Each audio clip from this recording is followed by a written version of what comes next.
Choosing the right yarn is an important step in crochet, and with the multitude of options available, it can be both exciting and a bit overwhelming.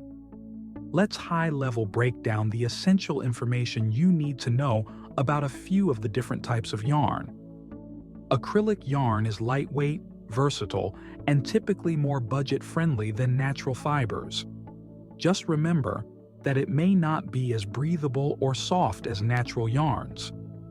Cotton yarn is an excellent natural fiber known for its breathability, absorbency, and hypoallergenic properties. Be aware that cotton can be heavier than synthetic yarns and has less elasticity.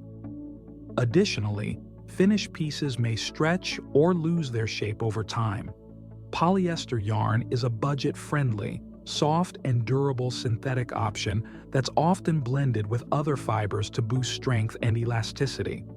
However, it might not be as breathable as natural fibers and can sometimes feel a bit synthetic. Wool yarn is great because it's warm, breathable, and easy to work with. Plus, it provides excellent insulation. However, some people find wool itchy, depending on its quality, and certain types need special care, like hand washing, to avoid felting. These are just 4 common yarn types you'll encounter, but there are so many more out there waiting for you to discover. Don't be afraid to have fun and experiment with different yarns to find the perfect match for your projects. Next up, we will learn how to read yarn labels. I will see you there.